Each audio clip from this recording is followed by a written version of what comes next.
Welcome to Pod Me If You Can, I'm David Farrell. Today's film is Tammy and the T-Rex, starring Denise Richards and Paul Walker.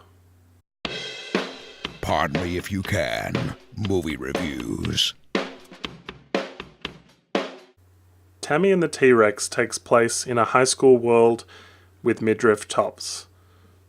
Tammy is a cheerleader played by Denise Richards, and Michael, played by Paul Walker, is on the football team. When Tammy's jealous ex-boyfriend Billy sees Michael and Tammy are forming a relationship, he beats up Michael and dumps his body in a wild animal park. Michael is mauled by a lion and in a comatose state. In a bizarre experiment, a doctor steals Michael's brain and implants it into an animatronic T-Rex. Now, as an animatronic T-Rex, Michael must find Tammy and convince her of what has happened. Tammy and the T-Rex from 1994, keep in mind Jurassic Park was out in 1993, features a very cheesy animatronic dinosaur. The thing about this film, though, is it intends to be funny. Now, it's not always clear that it intends to be funny. For a while, it seems like a drama, and until the sort of dinosaur starts to get animated, you could be confused for thinking this was just a really poorly made, bad premise, but I believe it is intended to be a joke. Neither of the leads, Denise Richards or Paul Walker, are known for their acting, which actually plays to a strength here. The first thing I'll say is that the gentleman who plays the Doctor, he's the same actor who plays the corpse in Weekend at Bernie's. He's Bernie. And he comes in and he's the most comical, kind of cartoonish Doctor ever.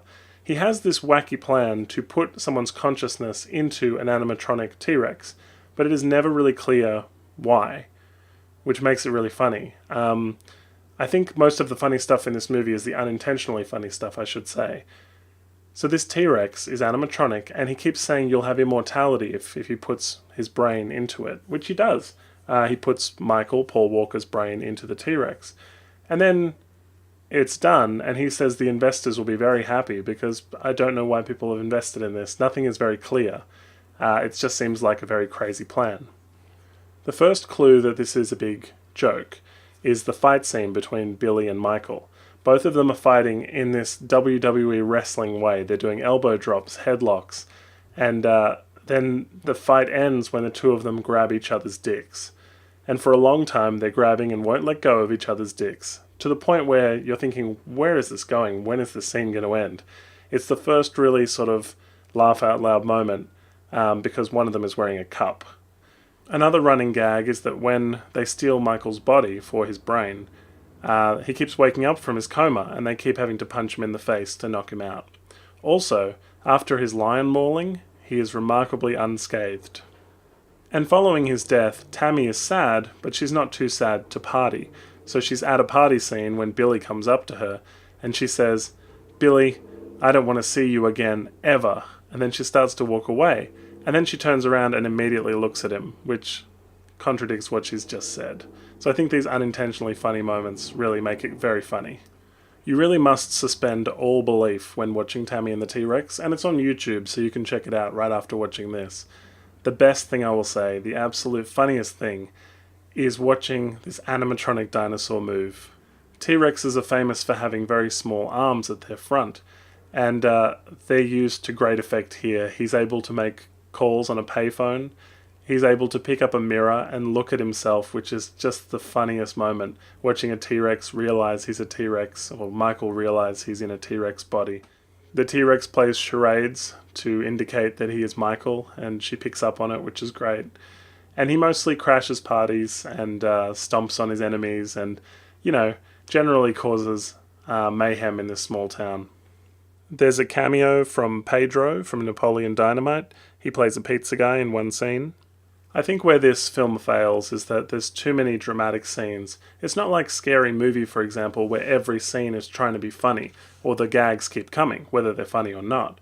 In Tammy and the T-Rex, there's too many pauses where they sort of don't quite keep to the tone that they should have. If it had been funny in every scene, or had landed and been funny in every scene, this would be a great movie. But the problem is you can't always tell you're watching a comedy. Some scenes just seem ridiculous, which probably accounts for its 3.3 rating on IMDb. But there are clues that it's all a joke. Billy's last name is Bad, so the bully is Billy Bad. The sheriff, who's African American, his last name is Black, and he has a gay son whose last name must also be Black. They're the only black characters in the film.